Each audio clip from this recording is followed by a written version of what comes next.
Fantasy Football Warriors, we are back. Welcome back. Start sit.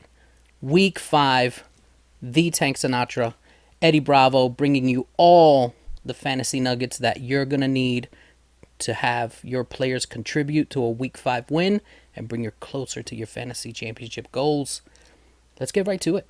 Let's jump in, baby. Beautiful. Moving in to the next game. This is the London game. Vikings London Jets. game. Just remember, this one starts early, folks. So, yeah, make sure Depending you have your on your lineup set time for zone. here. Mm-hmm. No QB has over 13.5 fantasy points against the Jets the entire season long. So that kind of adds some risk here with Sam Darnold. Goes against Sam Darnold. I will say Sam Darnold has played very well and significantly better than the bulk of the QBs that the Jets have played. We just talked about that, yeah. Bo Nix, Jacoby Brissett, Will Levis are three of the quarterbacks they've played. Not exactly quarterbacks that are doing anything at all anyway, right? Yeah, so great. Yeah. Sam Darnold has been playing significantly better. He's probably the best quarterback they've really played up until this point for the most part. I guess offensively, even. Except Brock Purdy. Like, Brock Purdy was the only one, and the 49ers walked all over him. So, right. Start at your own risk with Sam Darnold. There is a case here that he'll be fine, but there is a glimmer of hope. If the Niners and Brock Purdy were able to do it, Vikings and Sam Darnold, the way they've been playing, could be able to do it. So, downgrades a little bit here, but I could still... Just because of the projections and the matchup, the logic says Sam Darnold, be careful. Have to downgrade him, right? I would also sit Jordan Addison despite the strong week last week. A secondary receiver has not had over 18 yards but once against the Jets this season at all. Yep, so it's like not really a matchup once again where we want to be targeting secondary players. Justin Jefferson is not in a good for matchup either, but it's Justin Jefferson. You have to start him. You will feel like a fool if he goes off on your bench. Aaron Jones actually has mostly a plus matchup here. So, and the usage has been super strong for Aaron Jones as well. He's been playing well. I think he's the RB8 or so on the season. So, Aaron Jones must start as well. Moving on to the Jets side of things. Vikings defense has obviously been pretty good this season as well, but they're still allowing a good amount of passing yards. It is a horrible matchup for the running backs, and it's hard to sit Breece Hall, obviously, but it's almost hard to recommend starting him because the matchup is so I mean, poor. Volume-wise, like... And he's been losing touches to Braylon Allen, so it's just like... That's the thing. Volume-wise, like, you still think of Breece Hall as the guy, right?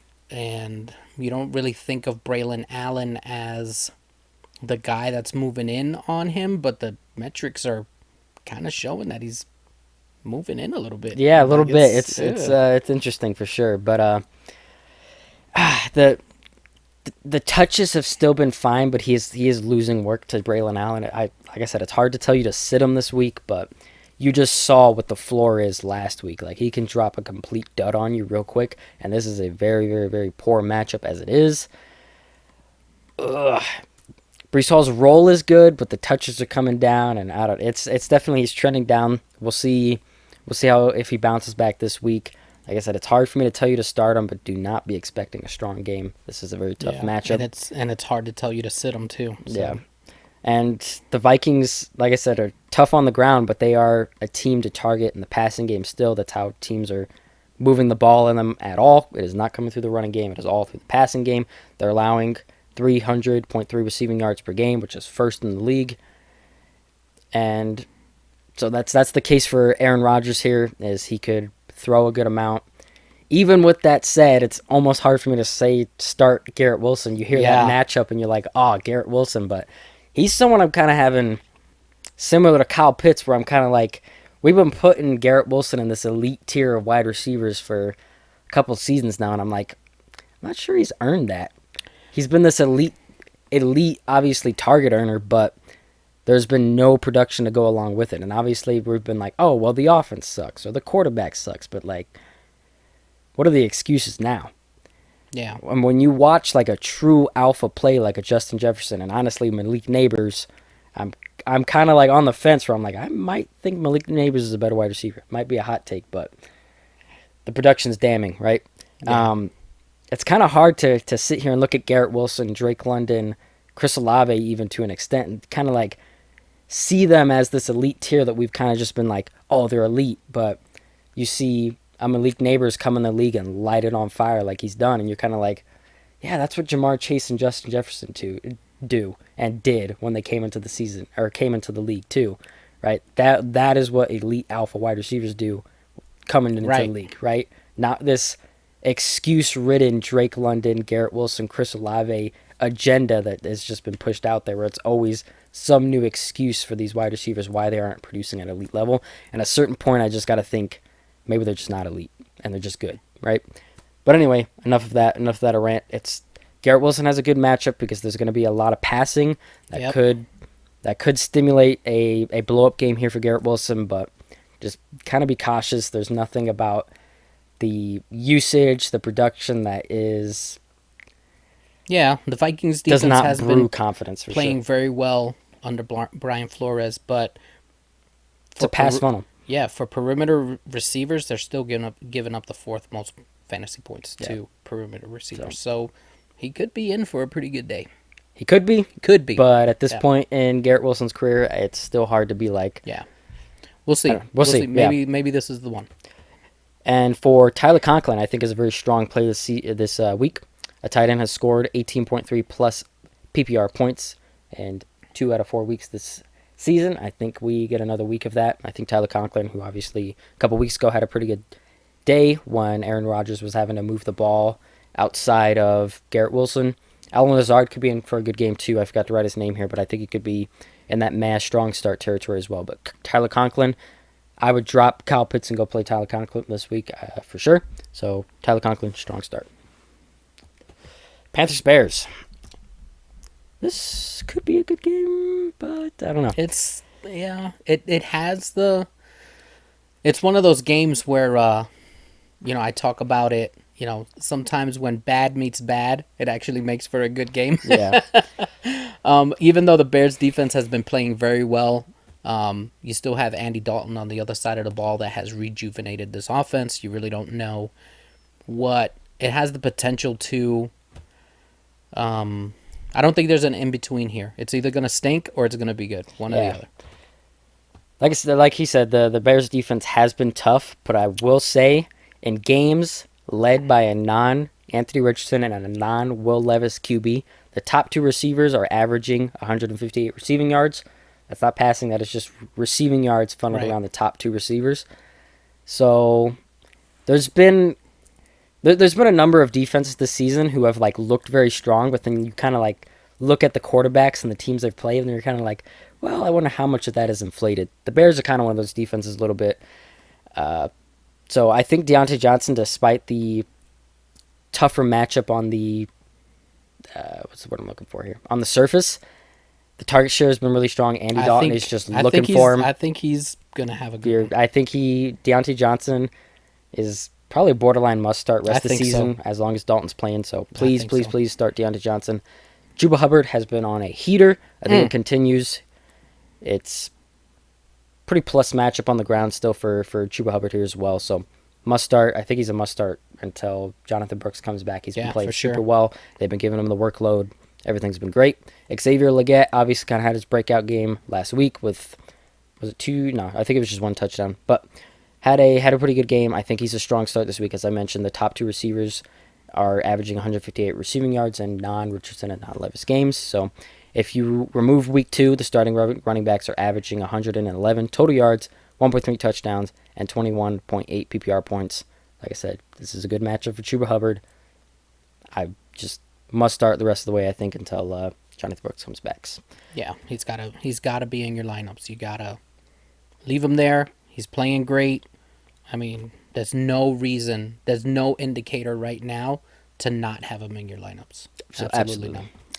Andy Dalton on the flip side, I think you can do better this week. Despite the Chuba Hubbard and Deontay Johnson and Xavier Leggett pulling potentially favorable productive weeks, it still hasn't been any strong QB performances all season long against the Bears.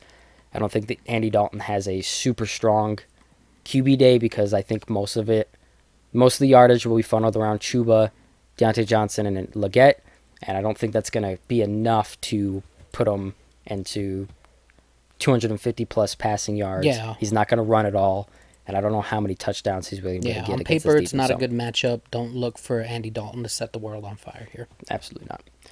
On the Bears side of things, QBs are averaging 18.5 points per game against the Panthers. So, actually, a really good spot here for Caleb Williams. I think if you are in need of a stream, I think Caleb Williams is probably a good start here. A couple of weeks ago, if you remember, he threw for over 300 yards, a couple of touchdowns. I'm not saying he's going to go out and do that again, but this is a much more favorable matchup for Caleb Williams to go out and put out a strong day in the passing numbers. Yeah. DeAndre Panthers are Swift not scaring anybody. finally did something last week and didn't look absolutely putrid, so that's great. I think it stays rolling this week, considering the Panthers have given up 30 total fantasy points per game to opposing running backs. I think this is another strong day for DeAndre Swift, so borderline must start. The only reason he's not is just because we got 3 prior weeks to last week of just absolute caca. So Yeah. But I think the matchup combined with the strong play last week, DeAndre Swift is a very, very strong start this week. It is a plus matchup for the wide receivers as well.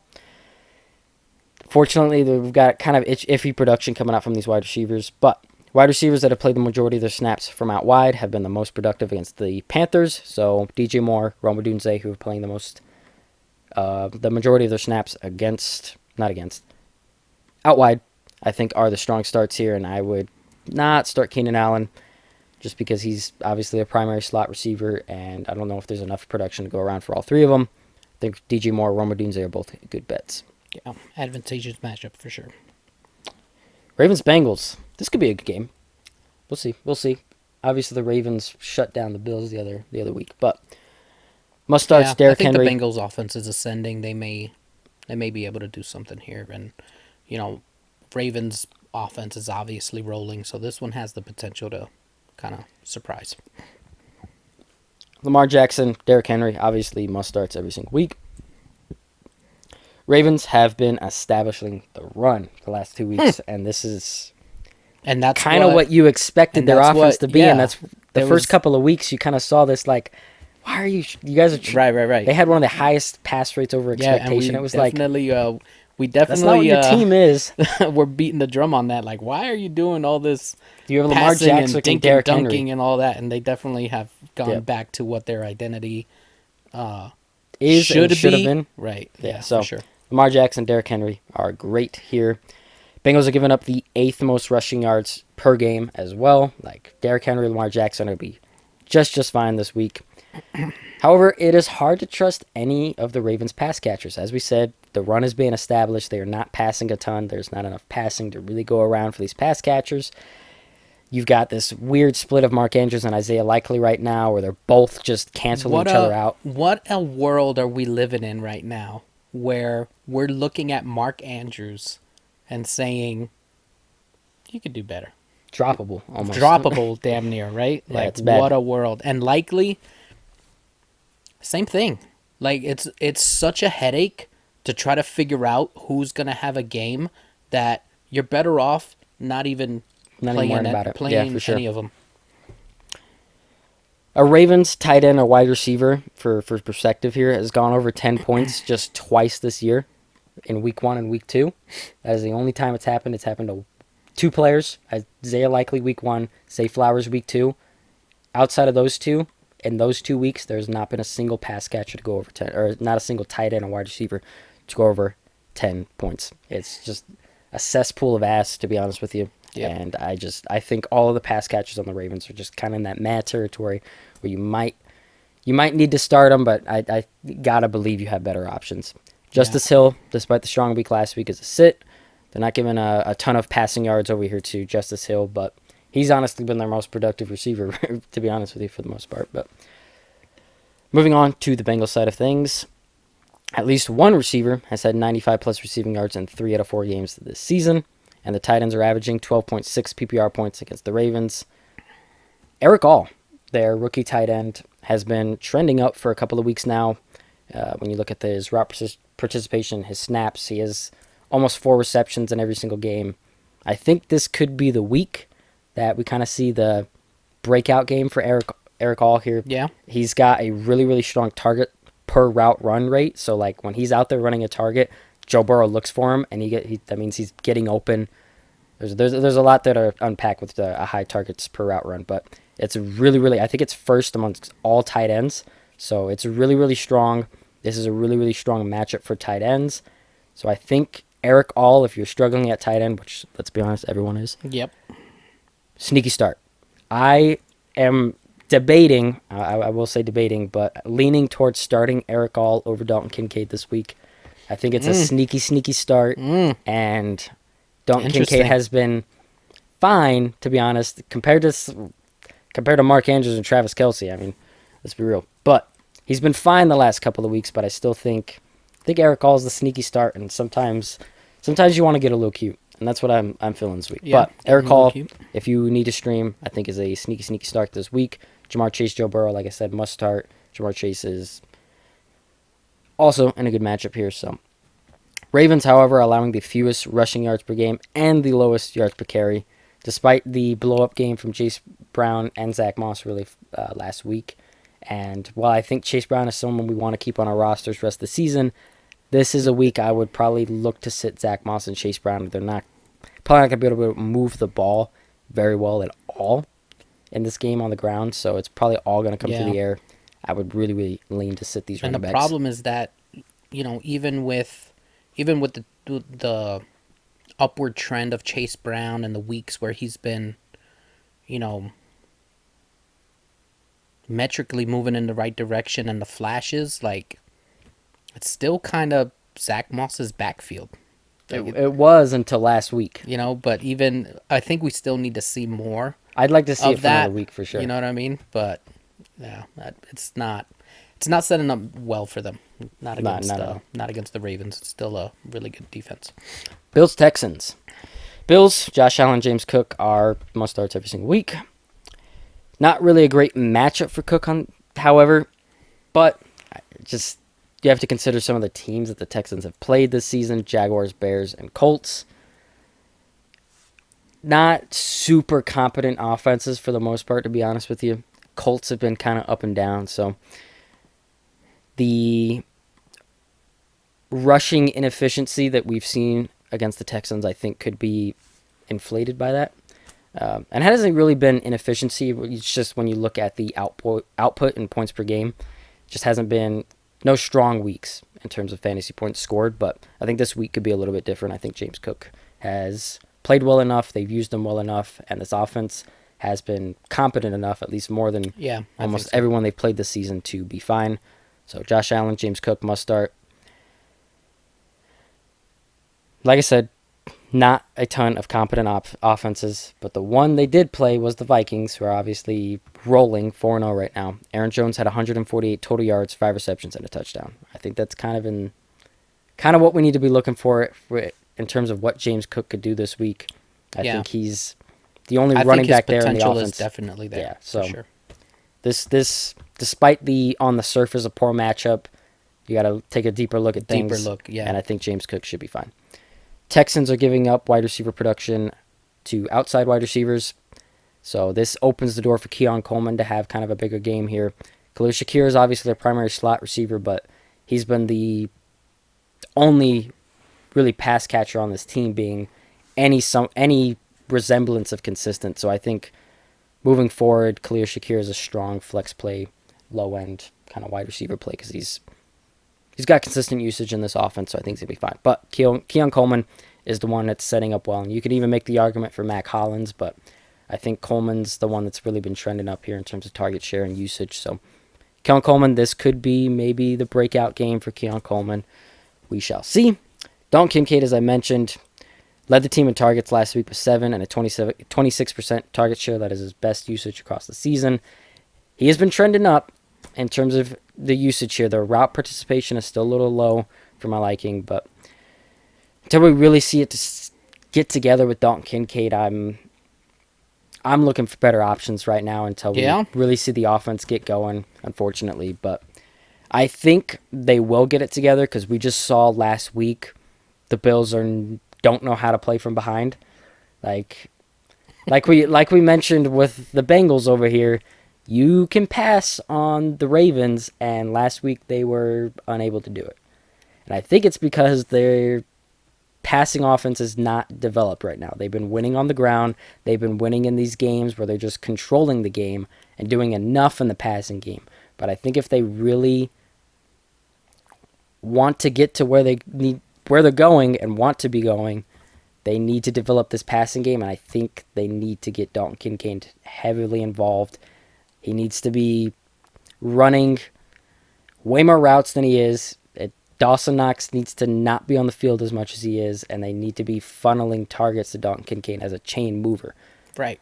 And that's just not what they've been doing, and I think we saw last week, that's not going to work, right? So I think Dalton Kincaid could be fine still rest of season, long term. I think we could still be seeing the breakout game that I envisioned when I drafted a bunch of Dalton Kincaid, but until we see it, until we see the lights turn on this passing offense, I think it's kind of just got to let it go and look for other options. Yeah, depending on and that's the key, right? Depending on your options, if all you have is Kincaid, obviously you got to keep riding with him. Yeah, in the last 2 weeks, 13 and 9 points. That's like right the best you're getting out of tight ends right now. 11.4 in the last 2 weeks, right? So.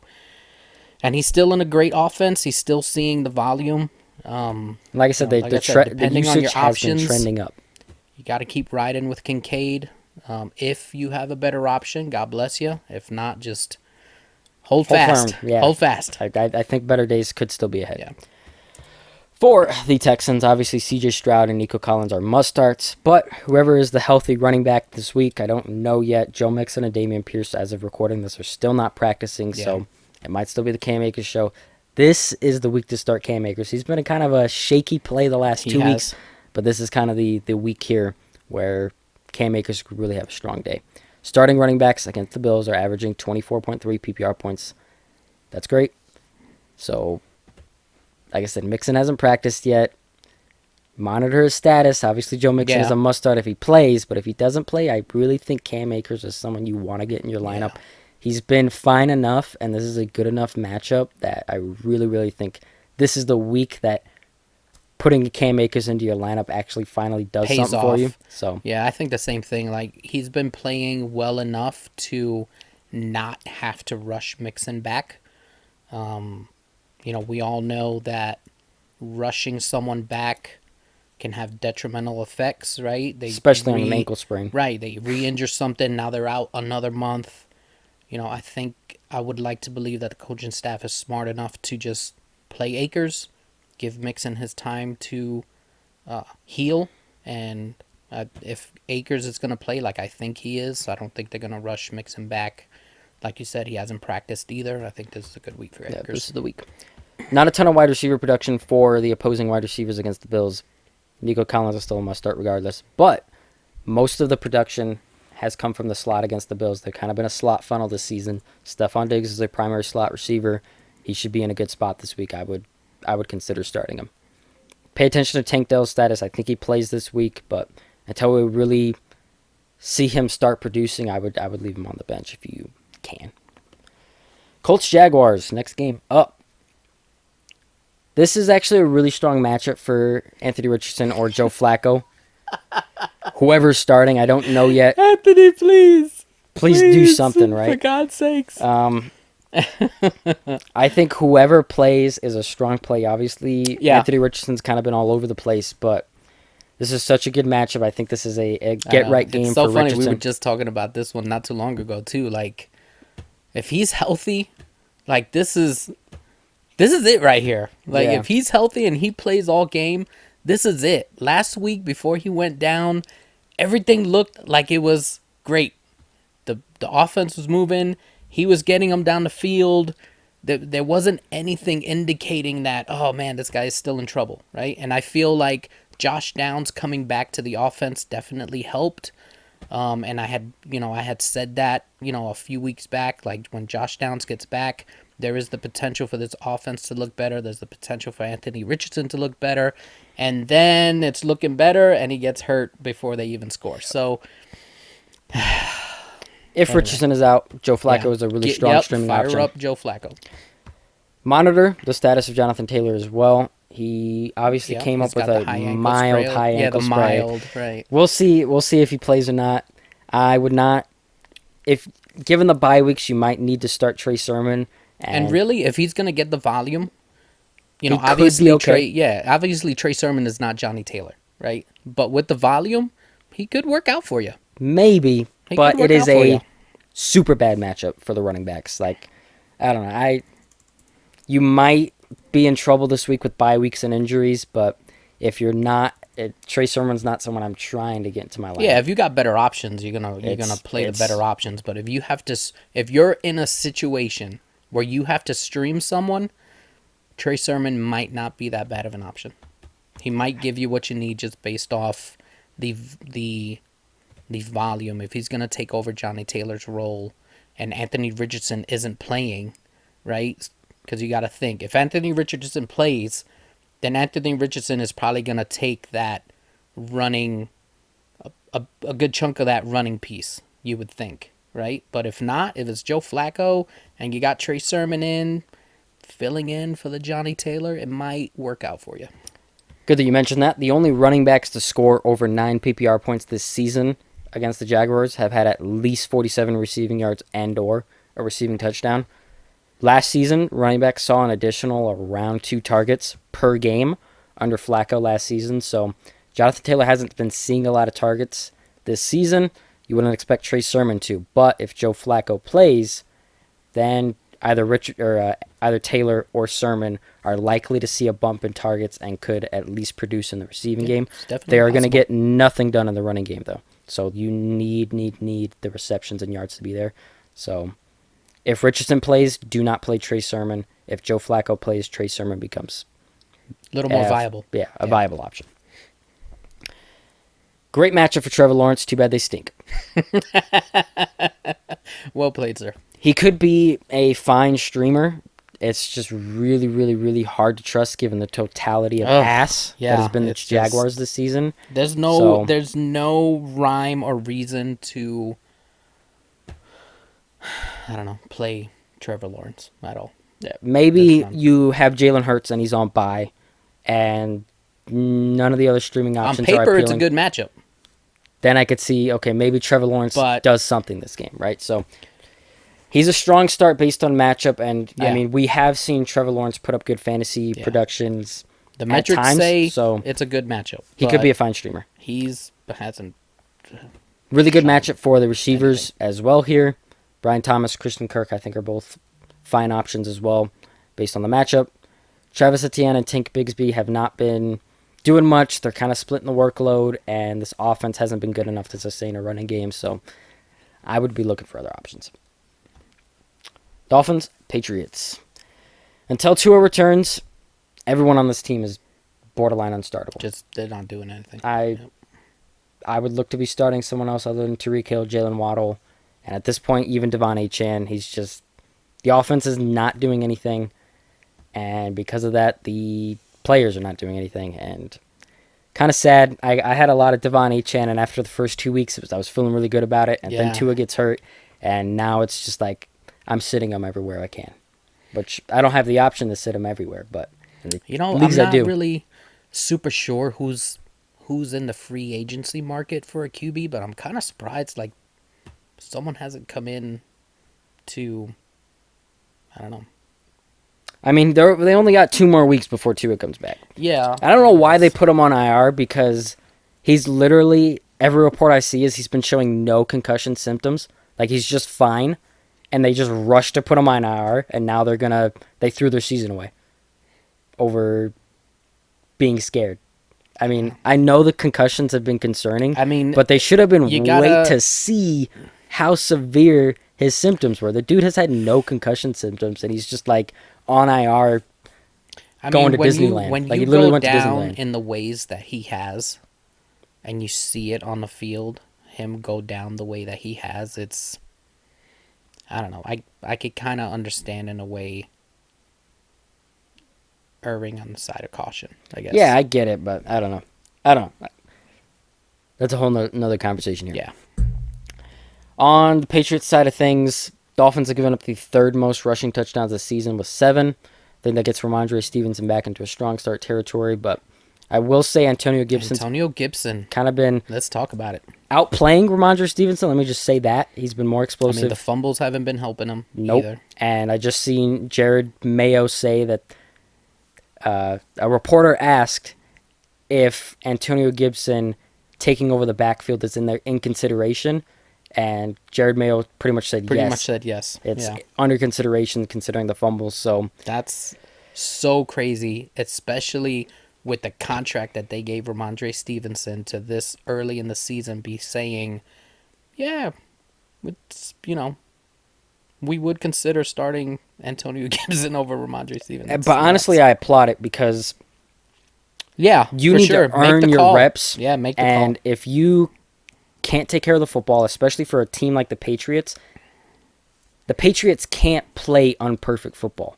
They're not going to get ahead and win a game by, playing unperfect football, right? Yeah. A team like the Patriots has to protect the ball. They have to not turn the ball over ever, right? Because they're not a team that's going to be designed and capable of getting back in the fight, surviving turnovers like that, like so, lost fumbles, and if he's lost a fumble in every single game. So I understand it, and I also believe that your contract does not indicate whether you play or not. Yeah. You've got to earn it. Absolutely. And Antonio Gibson has been playing well enough, taking care of the football, to earn the role, right? But anyway, something to monitor here. Until further notice, Ramondre Stevenson is still the starter, and running backs are averaging 21.5 PPR points per game against the Dolphins, so it is a really, really strong matchup. It is. I think Antonio Gibson, if you're hurting because of buys, can be a frisky play as well. So outside of that, I would sit everyone else, though. Browns-Commanders. This one, Commanders are about to walk all over these fools, but this one, I'm kind of hoping that this is the one where they finally free Jameis Winston. They finally sit Deshaun free Watson Jameis Winston, sit Deshaun Watson, and that's another. Let the good times roll, man. It's funny that we just got into this game because I was just talking about how your contract doesn't indicate playing time. You need to play yourself into it, and then we get Deshaun Watson has been horrid for the entire time he's been there. Horrid. Like, the only reason he has a job, starting that guy. The only reason he has a job is because you've tied so much of your money into him. Like, it's like at a certain point you gotta look, man, bail. Pull out the W pancakes and let the good times roll with Jameis Winston. You might not win any games, but at least you'll be competitive, right? Lord have mercy. With that being said, wide receiver ones are averaging 24 PPR points per game against the Commanders, and the running backs are averaging 17.8 PPR points per game against the Commanders. Really, really strong matchup here for Amari Cooper. Really, really strong matchup for Jerome Ford. Really, really strong matchup for Deshaun Watson. I think they're all strong starts this week. Yeah. Jerome Ford has had more games now. He only had that week 2 game where the usage was baffling. Other than that, he's had good usage-wise. He hasn't been popping with efficiency here, but I think this is a strong enough matchup that he probably has a spot in your starting lineup unless you're got amazing options here. Amari Cooper, these are the games you drafted him for. Upgrade Cooper. I mean, I know we just badmouth Deshaun Watson, but he's got a good matchup. Yep. And David Njoku, if active, given the state of the tight ends, I don't care. Please start him. Yes. It's bad out here. David Njoku's a strong start. It's bad out here. And on the Commanders side of things, I don't think I need to give you any notes here. Jaden Daniels is awesome. Brian Robinson has been awesome. He did pop up on the injury report. Monitor that. And Terry McLaurin has been awesome the last couple of weeks. I think he's a strong start Let the good times roll, man. Finally. Don't need any commentary for there. Raiders-Broncos. Whew, this is a bad game. Brutal matchup everywhere for the Raiders this here. One's gonna be... Broncos have been really, really strong defensively. Devontae Adams isn't playing either. Nope. Brock Bowers is the only one I'd even consider starting, and he really hasn't been doing anything the last couple of weeks. So I would maybe consider not starting him either. But outside of that, I would probably just sit everyone. I don't think this is going to be a game the Raiders can really do much of anything. Yeah, I don't like this one at all. Neutral or positive matchup everywhere for the Broncos, however. So kind of get a strong start here for Cortland Sutton and Javonte Williams. The running backs finally did something last week. I hope this is a sign of things to come. Jaleel McLaughlin had an efficient day. Javonte Williams had an efficient day. It had been brutal there for the first few weeks, but last week they finally got going. Hopefully this is a sign of things to come. They've got a pretty positive matchup here. I think Javonte Williams is a strong start. As I said, it's a positive matchup for the receivers as well. I think Cortland Sutton could be a strong start this week. The touches, however, are really firmly in favor of Javonte Williams, so I would not start Jaleel McLaughlin, even though he had a productive day as well. It's just Javonte Williams is getting most of the carries, all the receiving work. I think this is actually a pretty good spot for Javonte. Cardinals and 49ers. This game could pop off, hopefully. This one, it could if, the Cardinals started off the season looking like this offense could, be something. And then, I don't know, it kind of dudded out a little bit. And going against this Niners defense, it just doesn't make you feel good. Honestly, the Niners defense hasn't been the shutdown defense. They're filling the losses of a lot of the players they lost to injury and free agency this season, but they haven't quite been the shutdown defense that we're used to from the 49ers, so I think the Cardinals should be fine. Yeah, but they're still making enough splash plays to, I don't know, still consider them formidable in a way. Yeah, but not formidable in a you're scared unfantasy of them friendly kind way, of way, right? Yeah. Because, if Kyler Murray throws an interception, yeah, sure, minus 2 points, but they're going to go right back on the field eventually. And, Anyway, Kyler Murray, I know this offense struggled last week, but it's probably not going to happen every week. Kyler Murray, Robin Harrison, Trey McBride, James Conner, all are must-starts every single week until further notice. Their usage is strong. The offense is funneled around them. They're all good enough players to be fine. So, all must-starts there. I will mention, please pay attention to the status of Trey McBride. He is still questionable. Neutral matchup overall for these players, but I think they're must-starts. On the 49ers side of things, Juwan Jennings has still led this team in targets, even with Debo and Kittle back, which is quite interesting. We did mention how after that game, I don't know if Brock Purdy's just going to not look for him anymore. It's kind of worked out that way. We'll see if it'll continue this week. That could have been a product of Debo and Kittle just coming back, but it's hard to say. But given the bye weeks, I really think Juwan Jennings stays in flex consideration just because the target share has still been pretty strong for him. Brock Purdy, Debo Samuel are also pretty strong starts this week. We just saw Jaden Daniels and that entire offense move pretty well against the Cardinals. The Cardinals are not scary defensively. They're actually one of the worst defenses in the league. So Debo Samuel, Brock Purdy, strong starts. Jordan Mason and George Kittle are must-starts every single week. Absolutely. And Brandon Ayuk, however, kind of been really brutal this season, to be honest with you. And I honestly just don't think it's worth starting him until we see signs of life because I don't think he's had over 10 points all season. And despite the good matchup, it's like, please find better options. It's just not happening. Yeah, I hope it's not the... and we've seen this before, and I hope that's not the case, but these guys get their money, and then, I don't know, they kind of get a little complacent. I hope that's not the case with Mr. Ayuk. I don't think it is. I think he's still been a pretty good separator when you look at the analytics of it all. I just hasn't had a really strong target share, not a lot of production. And you would think that with these guys out, he would just be like, find Brandon. But it just hasn't worked out that way. I don't know. So... until further notice, until we see him get back on track, I would honestly lean to sit him. Packers and Rams. If only Cooper Kupp and Puka Nacua were healthy. I think I've said this every week. Yeah. Yeah, this one, it would really be great if they were on the field, but they're not. So positive matchup for the receiving game here for the Packers.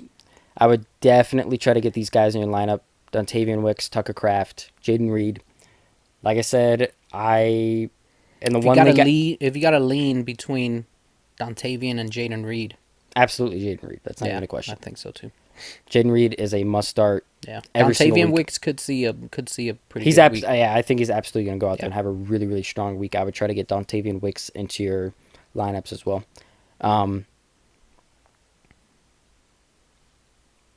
Interrupted the flow there a little bit. Anyway, strong matchup here. The Rams are a probably top 10-ish wide receiver and passing matchup. Jordan Love's going to go out and probably have a really good game. Jaden Reed, Dontavian Weeks, Tucker Kraft. As I said, The one league I drafted Kyle Pitts in, I dropped him this week and grabbed Tucker Kraft. There you go. I think Make the call. the Tucker Kraft Make we the call. mentioned Don't in be scared. the waiver wire love video. it. We mentioned Tucker Kraft's usage has been super strong all season, and it was just waiting for this game to kind of come, given how strong the usage was and how good this offense is. Last week it finally popped, and I think we could be seeing signs of things to come here, and I would feel comfortable starting him given the rest of the tight end landscape. I think Tucker Kraft is a really strong start this week. A wide receiver has had 24 plus PPR points in 3 out of 4 games this season against these Rams. Like I said, Jaden Reed and Dotavian Weeks are both really, really set up here. Josh Jacobs also set up pretty well. Rams have given up the most rushing yards per game at 165.5 rushing yards per game. Josh Jacobs should have a really, really strong week as well. Like I said, I would try to get all of these Packers players into your lineup. On the Rams side of things, Packers are giving up 254.3 passing yards per game and are tied for third in passing touchdowns allowed. While the Packers defense has been pretty good, they are giving up a ton of passing because teams are having to keep up. A wide receiver duo has had 15 plus PPR points in each those players in 2 out of 4 games. So Tutu Atwell and Jordan Whittington, who are the kind of the top 2 receivers right now, I think will both have pretty strong games this week. The Rams are going to have to pass to keep up, and Tutu Atwell and Jordan Whittington should be the primary benefactors here. They are leading the team in targets with Puka and Kupp out. And like I said, in 2 out of 4 games this season, each of the starting wide receiver duo has had 15 plus fantasy points. I think that is in the range of outcomes here for Tutu and Jordan Whittington. So if you're hurting because of the buys, I would be fine with putting them into that flex spot, the wide receiver 2 spot. I think they could go out and give you fine enough production. Because of that, Matthew Stafford is also a strong start here. It's hard to recommend him as more than that just because he hasn't been producing a ton without He just Kupp. doesn't have the talent. Yeah. Like, you know, I guess that's kind of harsh, because I don't want to say that the wide receivers he has on the field aren't talented, but it's not Cooper, it's not Puka. Yep. So. And even if they don't, Tutu and Jordan Whittington both don't hit, in those other 2 games, the most targeted receiver had 18.6 fantasy points and 19.3 PPR points. So I would say pretty confidently one of these guys is going to have a pretty productive game. So might be Jordan Whittington. He's the one who had the strongest target share last week. Tutu Atwell has more of the historical production here, so lean where you may, but I think both of them are strong starts, and Kyren Williams is a must-start every single week. Oh, absolutely. Giants Seahawks. If Malik Neighbors plays, he's obviously a must-start. Really monitor that, though, because he still hasn't practiced, and if he doesn't practice on Friday, it's probably not going to start, right? So monitor that, must-start if he plays. Wan'Dale gets a little bit of a bump here. If Neighbors doesn't play. Absolutely, yeah. So we'll see. But it's not a great matchup. With that being said, Neighbors is awesome. If he plays, please start him. Don't let that deter you. But I would still be scared of starting Wan'Dale despite the strong target share. But it's just not a great matchup. And this offense isn't on par with the Lions, who obviously went and put up a great Monday night game. Obviously, this offense is not the Lions, so I expect the Giants to struggle here. Probably not going to be a ton of passing. Devin Singletary has a slightly okay matchup if he plays. Once again, monitor. He's someone who's also not practicing.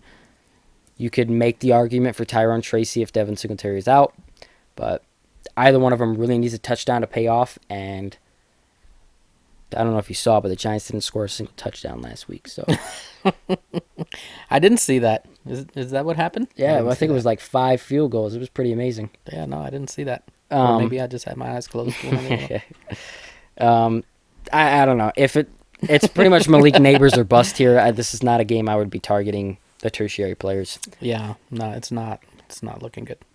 Pretty positive matchup for the Seahawks, however. Especially for the tight end here. Opposing tight ends have had at least 4 receptions in every game this season against the Giants. I think Noah Fant could be another sneaky streamer here. He's obviously been involved. He's had some games. I think this is the game where Noah Fant could be productive. However, like I said, I think the Seahawks probably dominate this game, and I'm not sure how much passing is going to go around, so just be wary of that. Charbonnet had maintained a little bit of a role last week in the receiving game. We'll see if that sticks. I'm not sure. I don't think it's enough to feel frisky and start him or anything. Kenneth Walker is a must start. DK Metcalf is a must start right now. Yeah. I think given the efficiency of this passing game, Geno Smith and JSN are strong starts. Just understand that there is a potential for a lower ceiling here just because I don't expect the Giants to force the Seahawks to have to keep the gas on the pedal. Right. Throwing like that, yeah. Just understand that. Cowboys and Steelers. We'll see what happens here. Must starts, Dak Prescott, CeeDee Lamb, and Jake Ferguson. All must starts. Brandon Cooks is out. This is an upgrade for Jalen Tolbert. I think he could be a strong start this week. Like I said, with the bye weeks, I wouldn't be opposed to getting him in your lineup. Joe Flacco just diced these Steelers up. So I know the Steelers have looked like a great offense, but they have played kind of putrid offenses all season. And then they go play Joe Flacco and they get, I wanted to use a no word. They get destroyed. So I think Dak Prescott will be plenty fine in this game despite the tough matchup on the surface. But Rico Dowdle, I would not start. However, the running games have still been unproductive at best against the Steelers. And these running backs haven't been productive. So that was kind of my take in the offseason. Obviously, I preferred Rico Dowdle, but at a certain point, I was just like, I don't know if any of them pay off anyway. I don't think it's worth the gamble. I didn't draft a single Rico Dowdle, Ezekiel Elliott, et cetera, et cetera. I just was like, I don't think this backfield is going to be worth it anyway. I don't think, even if you get the right guy, I'm not sure it's going to matter, and that's kind of what it's looking like. Anyway, for the Steelers, it is an okay matchup through the air. I think Pickens could have a productive day. We've seen some wide receivers kind of have okay games. So I think George Pickens, who's had a strong target share and has had some strong weeks here the past few, could be in a good spot. Justin Fields is, if he puts up another similar game to last week, I think he's going to be in must-start territory. Until we see it again, I kind of just in a strong start.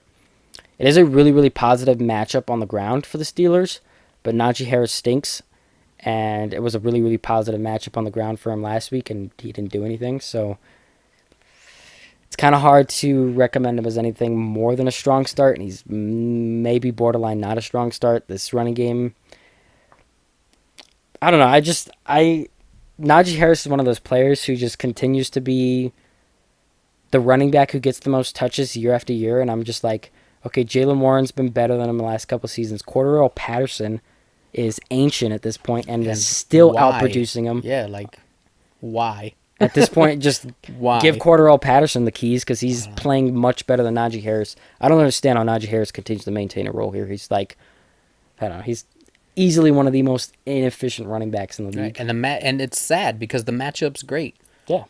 Cowboys are, I think, the 27th ranked they've been defense against the run right now. If one of those guys could just grab a hold of the role, you would have a really great matchup here, and you just really don't know what you're going to get. Starting running backs have only had under 10 PPR points against the Cowboys once, and in 2 out of 4 have had 30+. Like, it's such a great matchup, but it's so hard to, like, really upgrade Najee Harris. None of them are going to hit, but Najee Harris is the one that's getting the most volume, so he's probably the best bet. Now that we said that, Najee Harris is going to go out and have the game of his life. Doubt it. Like I said, it's hard to get excited about this backfield. Yeah. It's like a 3-way split. Najee Harris is still getting like the bulk of the touches, but Cordarrelle Patterson and Jaylen Warren are still filtering in for around like 10 carries a game. So everything. And Najee Harris isn't helping himself by being inefficient on the ground. So I don't know. Pat Freiermuth had a strong week last week. Given the tight ends, must start, I think. Well, probably not a must start. Strong start this week. That's that. Saints-Chiefs. We'll see how this game plays out. Okay, Alvin Kamara is obviously a must start rest of season here. Oh, yeah. I will say no running back has gone over 13.2 PPR points against the Chiefs this season, so it's not a good matchup for Alvin Kamara, but he's been playing so well, and obviously it's just, don't let that deter you. Alvin Kamara has to stay on your lineup. Mm-hmm. And only running back has averaged over 5 yards per carry. Chase Brown is the only running back to average over 5 yards per carry against the Chiefs. I think he averaged 8 or 9 yards per carry. So And that, We've been spewing the Chase Brown agenda here, Yeah. and I had to get that stat in here when I was looking over Right. all the prep for this video. I had to put it in here because it fuels the agenda even more. Please free Chase Brown. Fantasy teams are, depending on it. yeah, and that just makes me feel better about Kamara. Really. Yeah, I think Alvin Kamara is good enough to capitalize on it, but there have been other good running backs who have played against this Yeah. Chiefs team and not done well. So, Yeah. But anyway, can't sit Kamara, but I'm not expecting a super explosive game. It's a neutral match for these wide receivers, but Chris Olave and Rashid Shaheed are both doing it, really. They're both being productive. The passing game is largely funneled around them. I think they're strong starts the rest of the season, and I think they're strong starts here, even with the neutral matchup. Chiefs, however. rest in peace, Rashee Rice. Man. I am hearing that he avoided an ACL tear, Yes. but Still, if that's the case, when do we see him back? yeah, they just placed him on IR today, the day we're recording this. Yep. It's Yeah. been really, really weird how the injury situation's been handled here.